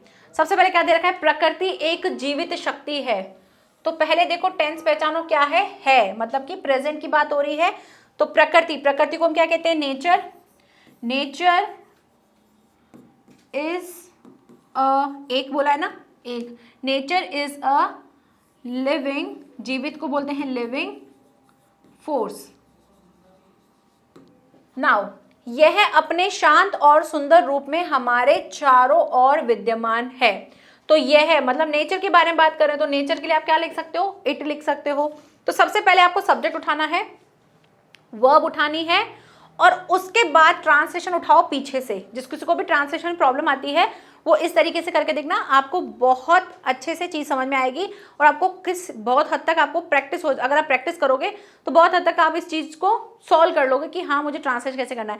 अब इस ट्रांसलेशन को देखो, उसके बाद ऐसे ही 2-3 ट्रांसलेशन और करके देखना, आपको समझ में आ जाएगा कि ट्रांसलेशन किस तरीके से करना है। ठीक है, तो यहाँ पे फर्स्ट हमारा सेंटेंस कंप्लीट हो गया, यह अपने। तो यह के लिए हम क्या बोलते हैं, इट। अब देखो टेंस कौन सा चल रहा है, मतलब कि प्रेजेंट ही चल रहा है, तो लिखो इट इज क्या है, इट इज प्रेजेंट लिख सकते हो, इट इज प्रेजेंट, विद्यमान को प्रेजेंट लिख सकते हैं, it is present around us. ठीक है, हमारे चारों ओर, तो आप लिख सकते हो हमारे चारों ओर, तो अराउंड अस लिख सकते हैं, अराउंड अस। अराउंड अस क्या है, अराउंड अस इट्स क्या, इट्स काम एंड सुंदर फॉर्म, मतलब ब्यूटीफुल फॉर्म में। अब यहाँ पे आपको लग रहा है मैम आपने तो बोला कि यहाँ से सब्जेक्ट उठाना है, वर्ब उठानी है, उसके बाद पीछे से शुरू करना है, तो हमने पीछे से शुरू किया, लेकिन आपको पूरा एक वर्ड का सेट मिल रहा है। देखो आपने ये है लिखा, इट लिखा, उसके बाद इज लिखा, अब हम पीछे से चल रहे हैं। विद्यमान को हमने लिख दिया प्रेजेंट, चारों ओर, हमारे चारों ओर को हमने लिख दिया अराउंड अस। ठीक है, उसके बाद देखो अराउंड अस के बाद क्या है, मे, तो मे के लिखा इन के बाद क्या है, ये पूरा का पूरा एक शब्द है ना, अपने शांत और सुंदर रूप, ऐसा दे रखा ना, अपने शांत और सुंदर रूप। तो लिख सकते हो, कैसे लिखोगे, इन। अब अपने के लिए क्या लिखेंगे, क्योंकि यह था, यह के लिए हमने इट लिखा था, तो अपने के लिए क्या लिखेंगे, इट्स, इन इट्स। शांत को क्या बोलते हैं, काम, इट्स काम, एंड सुंदर को क्या बोलते हैं, ब्यूटीफुल, रूप को क्या बोलेंगे, form. Full stop. Now next क्या लाइन दे रखी है, जब हम प्रकृति के नियम तोड़ते हैं यह उग्र हो जाती है। जब को क्या बोलते हैं, when we व्हेन वी, अब पीछे से चलो, व्हेन वी, तोड़ने को क्या बोलते हैं? Break. When we break, when we break किसको? प्रकृति के नियम को। तो प्रकृति के नियम को क्या बोलते हैं? नियम को आप रूल्स बोल सकते हो, लॉज बोल सकते हो, किसके? नेचर के। तो प्रकृति के नियम को क्या बोलेंगे? When we break the rules of nature, law लिख सकते हो, laws of nature,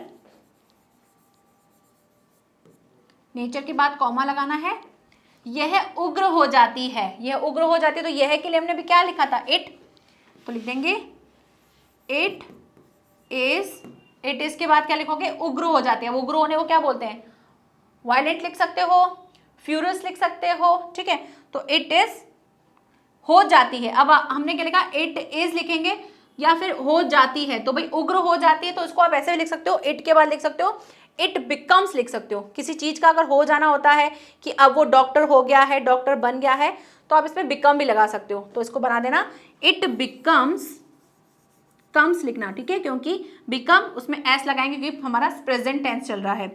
it becomes violent लिख सकते हो या फिर फ्यूरियस लिख सकते हो। नाउ नेक्स्ट लाइन क्या दे रखा है? प्रकृति का संरक्षण एवं सम्मान करना हमारा नैतिक दायित्व है। प्रकृति का संरक्षण और सम्मान, ये पूरी एक लाइन है ना। प्रकृति का संरक्षण एवं सम्मान करना हमारा नैतिक दायित्व है। तो हमारा नैतिक दायित्व लिखेंगे इट इज, जहां पर सब्जेक्ट गिवन नहीं होता है उसके लिए हम इट लगा सकते हैं। इट इज, नैतिक दायित्व क्या बोलते हैं? हमारा मॉरल ड्यूटी, है ना, नैतिक को मॉरल बोलते हैं। इट इज हमारा क्या लिख देना? Our, it is our moral duty to क्या करना है? टू प्रोटेक्ट, संरक्षण को प्रोटेक्ट बोल सकते हैं, to protect and respect of nature, to protect and respect of nature. Now last क्या है? हमें प्रतिदिन कुछ समय प्रकृति के संपर्क में अवश्य बिताना चाहिए। बिताना चाहिए, चाहिए में हम मस्ट को यूज कर सकते हैं। We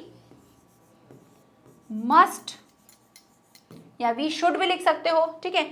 we must spend some time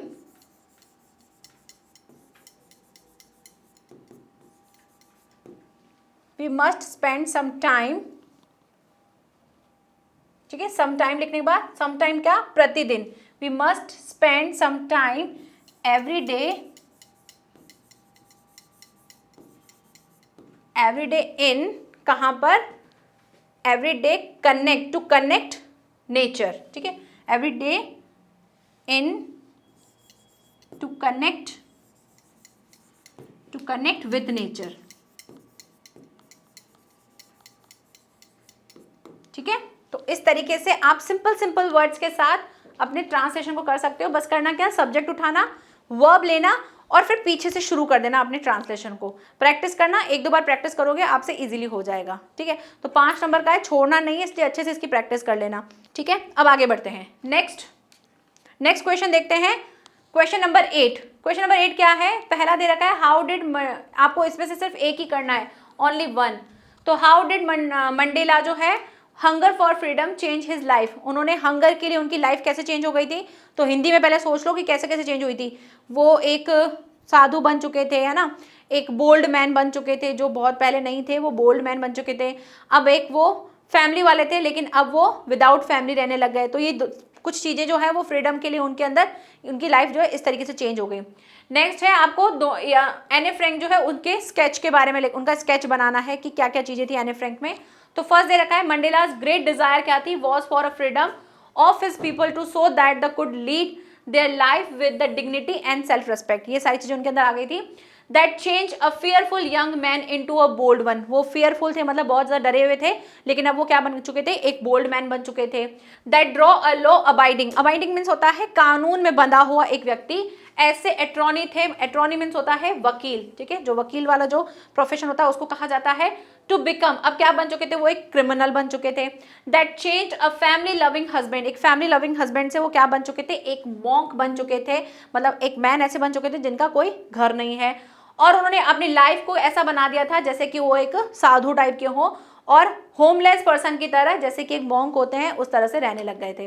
तो ये सारी चीज़ें उनकी लाइफ में चेंज हुई, ये सारी चीज़ें जो हैं उनकी लाइफ को चेंज कर देती हैं हंगर के लिए।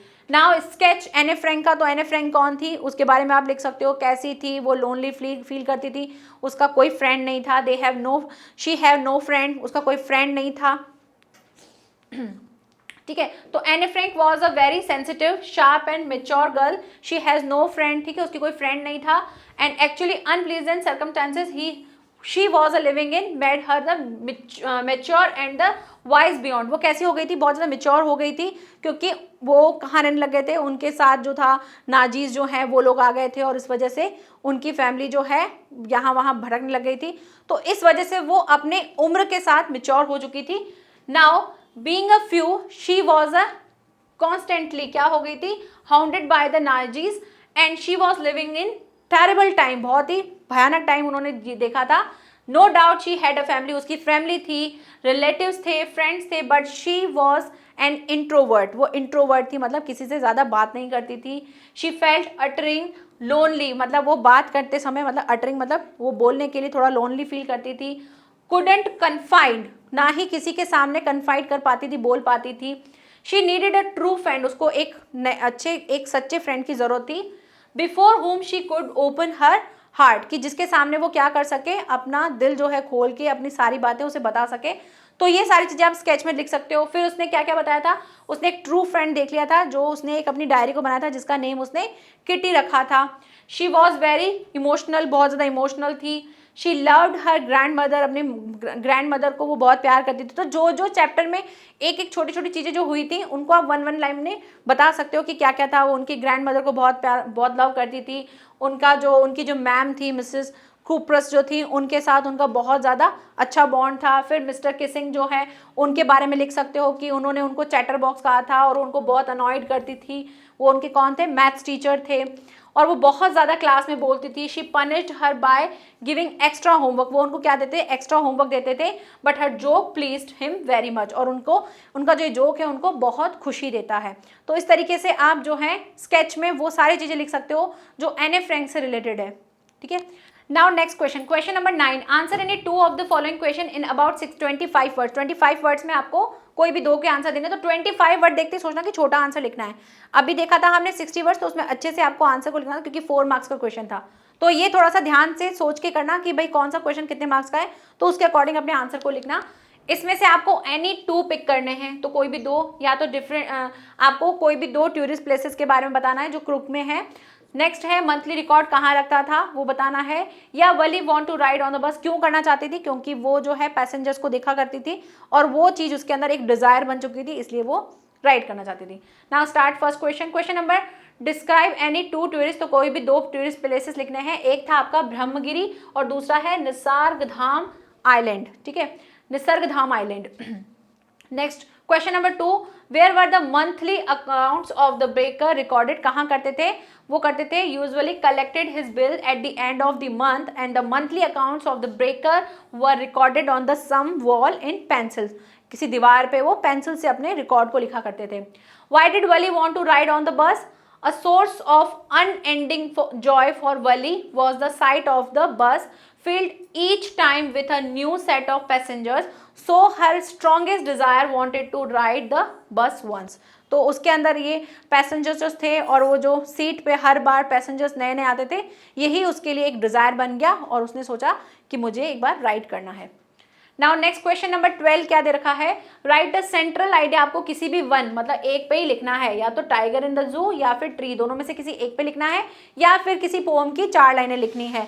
तो मैं, अगर आपको लगता है कि हम सेंट्रल आइडिया किस किस का याद रखेंगे या किस किस को हम समझ के रखेंगे, याद तो करना नहीं है वैसे, समझना किस किस को है, तो बेटर है अगर मैं आपको सजेशन दूं, क्वेश्चन इसी तरीके से आएगा तो आप किसी भी पोम को अच्छे से लर्न कर लेना। पोम को कर लोगे तो वो ईजी हो जाएगा, बाकी सेंट्रल आइडिया अगर आ जाता है तो हमको पता है कि किस पोम में क्या सीखने को मिला है, तो बस वही लिखना है आपको, ठीक है। आगे बढ़ते हैं। तो टाइगर इन द जू के लिए क्या दे रखा है, there is a tiger in the zoo, living stripes are visible on his body, in the case he walks in quiet rage over the pad of quiet velvet. The poet wants to convey, क्या करना चाहते हैं, that is a cruel to keep that the wild animals in small cell of the zoo, की बता रहे हैं कि भाई एक जू में एक छोटे से केज में किसी एनिमल को रखना ये बहुत ही ज़्यादा अच्छा नहीं है। Away from there natural habitat, उनको कहाँ छोड़ देना चाहिए, उनको जाने देना चाहिए उनके नेचुरल हैबिटेट पे। They feel angry, helpless and unhappy and remember their life and environment in the forest, और उनको छोड़ देना चाहिए ताकि वो, क्योंकि वो इस वाले जो जंगल जो जू है उसमें वो अपने आप को कैसा फील करते हैं, वो एंग्री रहते हैं, हेल्पलेस रहते हैं, अनहैप्पी रहते हैं, और वो अपनी लाइफ को याद करते हैं और उस अपने एनवायरनमेंट जो है फॉरेस्ट को उसको याद करते हैं। तो इस तरीके से आप सेंट्रल आइडिया लिख सकते हो। Now next question, the tree, इस पे आप कैसे लिखोगे, मैंस जो होते हैं, ट्री वाला पहले चैप्टर सोचो कौन सा होता है, चैप्टर है वो वाला जिसमें जो ट्री है किसी घर में लगे हुए हैं और ऐसा लगता है पोएट को कि वो जो ट्री है वो कहाँ चले जाएंगे, यहाँ से आज नाइट में फॉरेस्ट में चले जाएंगे और फिर से वापस वो फॉरेस्ट में रहेंगे और ये घर जो है वो यहाँ से खत्म हो जाएगा, यहाँ के सारे ट्री चले जाएंगे। तो मैन जो होते हैं वो क्या करते हैं, नेचर को सेल्फिशनेस रीजन की वजह से अपने पास रखते हैं। हम लोग क्या करते हैं, अपने आसपास पेड़ पौधे लगा के रखते हैं और जंगलों की हालत जाके देखो तो वहाँ पे पेड़ ही नहीं दिखते हैं। हम अपने आसपास रखते हैं, हमको नेचर से प्यार है ठीक है, लेकिन हम उसको ज़्यादातर किसके लिए रखते हैं, डेकोरेशन के अकॉर्डिंग रखते हैं कि हाँ हमारे आसपास लगे रहेंगे, हमारा घर सुंदर लगता है। ये चीज़ हमें सोचनी चाहिए कि फॉरेस्ट के जो ट्री हैं हमें उनको भी प्रोटेक्ट करना चाहिए। घर को तो घर के आसपास तो रखो अच्छी बात है, लेकिन हमको ट्री को भी, जो फॉरेस्ट है उनको भी देखना चाहिए।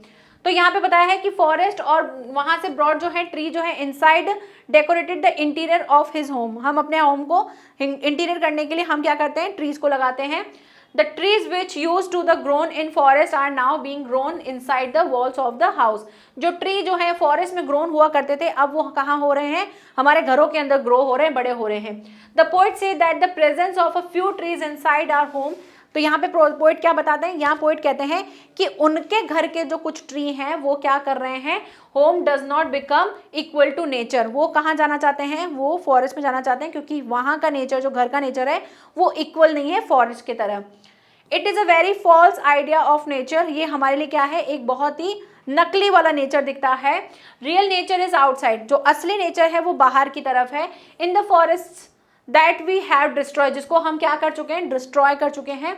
The poem tell us how the trees want to break free from the walls, कि किस तरह से हम अपनी वॉल्स को फ्री कर सकें, ये पोइट ने बताया है।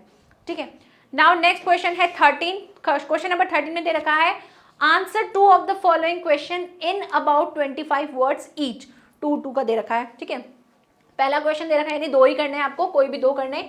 मिसेस पम्फ्रे जो थी वो क्यों वरिड थी अब ट्रिकी के लिए, क्योंकि tricky was very restless, tricky not energetic, कुछ भी लिख देना अपने मन से, जो जो आपको पता चलता है, जो भी आपको समझ में आता है। What were the reason for the Matilda's unhappiness, वो मटिल्डा जो थी वो क्यों अनहैप्पीनेस थी, बिकॉज वो बहुत ही ज़्यादा लुकिंग, मतलब बहुत ही ज़्यादा गुड लुकिंग थी, बहुत ही प्रिटी थी, बट उसकी जो शादी हुई थी वो बहुत ही गरीब घर में हुई थी, इसलिए वो अनहैप्पी रहती थी। Now what was so strange about the furniture of Mrs hall, Mrs hall के फर्नीचर के बारे में क्या स्ट्रेंज था, तो 1 बाय 1 देखते हैं। फर्स्ट है मिसेस पम्फ्रे जो थी वरिड थी अबाउट ट्रिकी के लिए बिकॉज ही अपीयर्ड, वो कैसा दिख रहा था, tired and inactive, it seems he had no energy. ठीक है, now what were the reason of the Matilda's unhappy, क्योंकि Matilda wanted to live a lavish life of high society, मतलब Matilda जो थी वो बहुत चाहती थी कि उसकी लाइफ जो बहुत लैविश यानी कि बहुत ही ठाट बाट वाली हो, लेकिन वैसी नहीं थी। वेयरएज, जबकि she had to live frugal life of middle class, जबकि उसकी जो शादी हुई उसकी जो लाइफ थी वो मिडिल क्लास जैसी थी। नेक्स्ट है मिसेस हॉल जो थे वेंट इनसाइड, जब वो मिसेस हॉल जो होती हैं जब रूम के अंदर जाती हैं उस इनविजिबल मैन को देखने के लिए, तो वो क्या देखती हैं, she saw the bedroom chair turning alive, जो बेडरूम की चेयर है वो हिल रही है और it started to spring into the air, और ऐसा लगा कि वो हवा में झूलती हुई आ रही है। And charge at her straight, और उसके ऊपर आती है। And the chair pushed mister and Mrs hall out of the room, और वो चेयर जो है वो क्या करती है, एकदम से आती है क्योंकि उस पर वो बैठे होते हैं, और है ना वो चेयर जो है वो उनके सामने आ जाती है और उनको धक्का देके बाहर निकाल देती है रूम से। मिसेस हॉल जो है फेल्ट कर, उनको ऐसा लगता है कि like a spirit had entered into her furniture. तो उस टाइम पे उनको ऐसा लगता है कि मेरे फर्नीचर के अंदर क्या आ गई है, आत्मा आ गई है। ठीक है, तो इस तरीके से उनके फर्नीचर के साथ क्या क्या हुआ वो सारा डिस्क्राइब कर दिया। Now next question, question number 14 दे रखा है, इसमें से भी आपको कोई एक करना है। Give a character sketch of भोली, या तो भोली का कैरेक्टर स्केच लिखना है, या फिर इब्राइट ने कैसे डिस्कवर किया एक अननोन इंसेक्ट हार्मोन के लिए। इन दोनों में से आपको कोई भी एक करना है, तो स्केच कर लोगे, वो भी इजी है। ये वाला आपको थोड़ा सा मे भी टफ लग सकता है, क्योंकि साइंटिस्ट वाला जो चैप्टर था इब्राइट वाला वो है। तो भोली का स्केच आप इजीली लिख सकते हो कि भोली कैसी थी, क्या क्या मतलब आराम से कहानी बना के लिख सकते हो। तो फर्स्ट दे रखा है give a character sketch of भोली। भोली का जो रियल नेम था सुलेखा था। ठीक है, शी फेल, अब देखो पास्ट में चल रहा है ना, क्यों, क्योंकि हम बता रहे हैं किसी के बारे में। She fell from a cot, वो चारपाई से गिर गई। When she was 10 months old, जब वो 10 महीने की थी। दिस कॉज्ड हर ब्रेन जो था damaged and she remained a backward child, और वो क्या हो गई थी, एक बैकवर्ड चाइल्ड हो गई थी। शी स्टैमर्ड ऑल्सो, वो हकला हकला के बात करती थी। And attacks of small pox left पोक मार्क्स, ठीक है, पैक मार्क्स नहीं पोक मार्क्स होंगे, ठीक है, पोक marks all over her face and body. She became अगली, इसकी वजह से वो क्या हो गई, थोड़ी सी अगली दिखने लग गई। At the age of the 7 she was sent to the school, जब 7 years की हुई तो उसको स्कूल भेजा गया। A lady teacher taught and encouraged her, एक लेडी टीचर थी, उन्होंने उनको पढ़ाया, उसको एनकरेज किया। शी बिकेम बोल्ड, अब वो बोल्ड बन गई, कॉन्फिडेंट एंड सेल्फ रेस्पेक्टिंग, और फिर वो सेल्फ रेस्पेक्ट मतलब उसके अंदर सेल्फ रेस्पेक्ट आ गया था। तो इस तरह से आप उनका स्केच लिख सकते हो। Now next question and last question, बाकी हमने सारे सॉल्व कर लिए हैं। लास्ट क्वेश्चन है कि इब्राइट जो थे उन्होंने कैसे डिस्कवर किया था। तो in his second year in high school Richard Ebright began the research in which he tried to find out the purpose of the 12 tiny gold spots on the monarch pupa.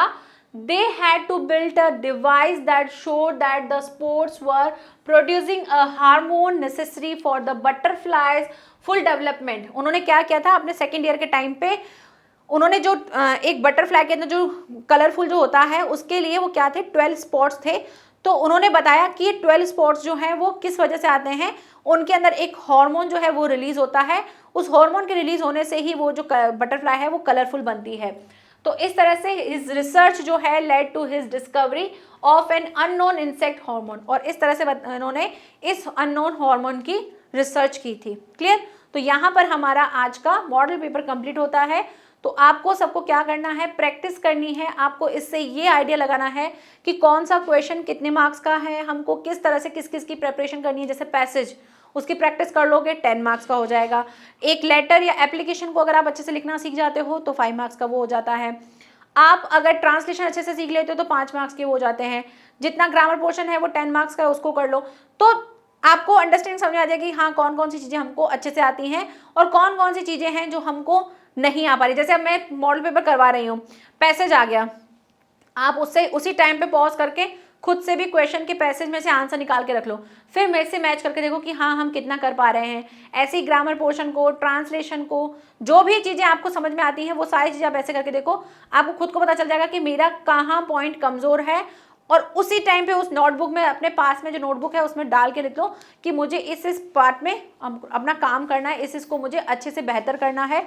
तो इससे आपको help मिलेगी। तो model paper के time पे ऐसे मत बैठ जाना कि बस मॉडल पेपर ऑन कर दिया और बस देखने लग गए, नहीं, उसको देखो, ट्राई करो खुद से करने की। सोचो बस यही मॉडल पेपर मेरे पेपर में आने वाला है, मेरा एग्जाम इसी मॉडल पेपर का है, तब मैं कैसे करूँगा या करूँगी, उसको सोच के आप करो और साथ में नोटबुक रखो और देखो कहाँ कहाँ पर आपको खुद से फील हो रहा है कि नहीं ये तो मैंने पढ़ा था लेकिन ये तो मेरा अभी तक उतना स्ट्रांग नहीं है क्योंकि मैं गलती कर रहा हूँ या कर रही हूँ। तो वो चीज़ आप वहीं पर ही नोट कर लो, ठीक है। तो इस तरीके से अपनी तैयारी करो।